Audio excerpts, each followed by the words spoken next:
Karl Heinrich Marx, the father of Marxism, was born on May 5, 1818, in the Kingdom of Prussia, part of the German Confederation. His grandfathers on both sides came from lines of famous rabbis, but his own father had converted to Protestantism, given the barriers to Jewish involvement in society as full citizens. Between 1843 and 1845, Karl Marx forged two relationships that changed the course of his life.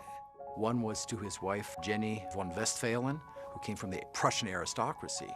A happy marriage, 7 children. And the other was his intellectual bonding with Friedrich Engels, who brought to the relationship a set of experiences and knowledge that really opened Marx's eyes to new approaches. In 1848, Marx and Engels laid out their concept of socialism in their most famous work, the Communist Manifesto. In their writings, they championed the worker and advocated a classless society that dissolved bonds between the proletariat and the bourgeoisie. The Communist Manifesto is not only Marx maturing from a philosopher and economist into a revolutionary and an activist, it's also remarkably well-timed. The ink was barely dry when a wave of revolution swept all over Europe. He was seen as so seditious that he couldn't find a home anywhere in continental Europe, and therefore exiled to London. In London, Karl took a job as a European correspondent to the New York Tribune. Marx went on to write economic and political works, including Das Kapital.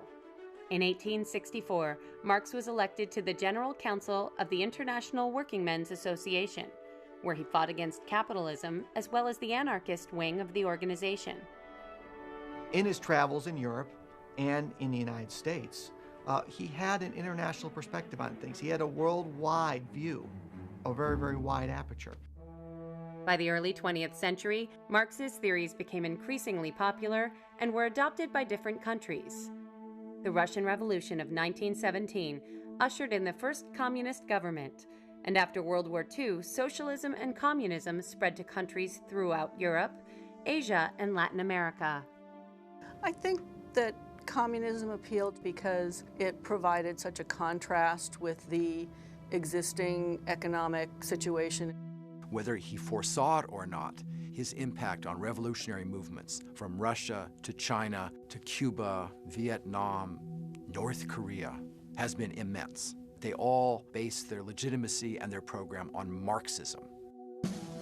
Karl Marx died of illness on March 14, 1883, and is buried in Highgate Cemetery in London. On his tombstone is inscribed the final line of the Communist Manifesto: "Workers of all lands unite."